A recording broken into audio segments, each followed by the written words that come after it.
Well, firstly, can I say congratulations on making a completely gore-tastic movie. Thank you. I thought that I was a hardened horror fan, but going into that, I was cringing. There were bits I couldn't watch in that film. That's great. So doing a remake of a film with such a cult following, it must have been really daunting. When you were approached about it, were you more nervous or excited?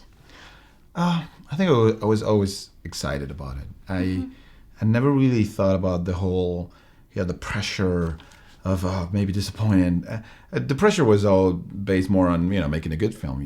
Whatever I was doing, I was always feel the pressure of I have to make a good film. I have to make a good film. But with the fans, I never. It wasn't until almost the trailer were out and people were talking about it, which was amazing because I never thought it was going to be so many people discussing about it before the movie came out. And by that point, the movie was done. So there was nothing I could do about it. So I was always super excited to be making a new Evil Dead film, right? When you were putting together the screenplay, how did you decide what you wanted to keep from the original and what you wanted to change?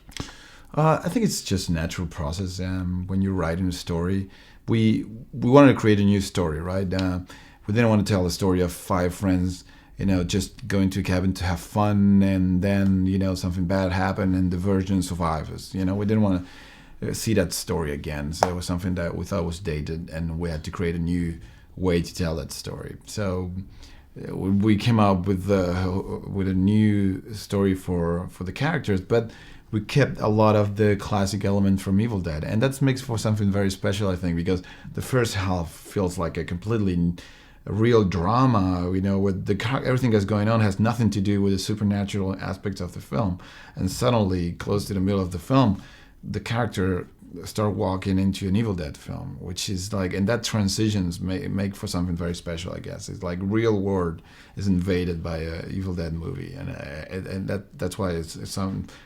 Always the reaction is always huge.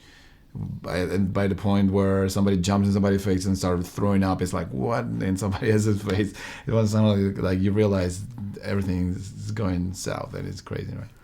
I was actually going to ask as well, how, obviously when you're watching a horror movie and you see the jump scenes, I was wondering how actually difficult it is to get the timing right for those when you're, behind the camera.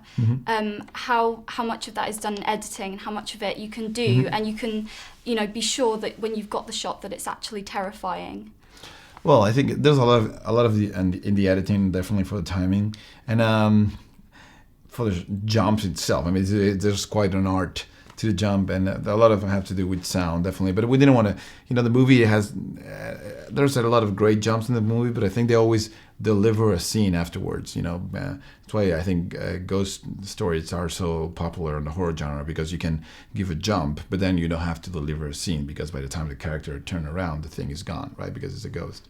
And this one, because it's so grounded, when there's a jump, something is coming. Something is going to happen right away. So I think it's a different kind of jump than just standard jump scares. So there, definitely. To answer your question, I think is in the editing and the shooting. It's just a combination of all. That's what I liked about it as well, that just when you thought, it had gotten as tense as it could, the tension just builds even more, even after the jump, especially towards the end of the film, which I thought was really cool. Great, thank you.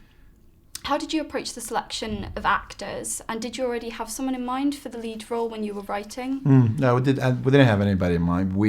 What I knew all the time is that I want to have completely fresh faces, new actors that you weren't going to connect necessarily with other characters in other movies, right? I want to have, 100% real people, new faces that you don't, that you believe in them as real people, and because that's the best way to also, it just helps for the horror when you don't really know them, so you think they may be the characters, and now you don't connect them with other characters in other movies.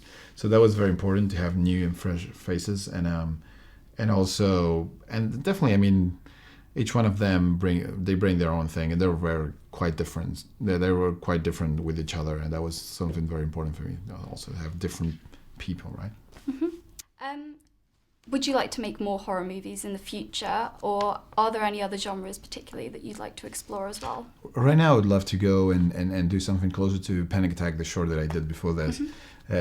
something more in the sci-fi universe. But definitely, I will definitely go back to horror. It's just making horror so much fun as a director and storyteller. It's just a beautiful genre, and so I'm definitely going to go back to horror at some point. Well, thank you very much. Thank you. Thanks. You did great. Awesome.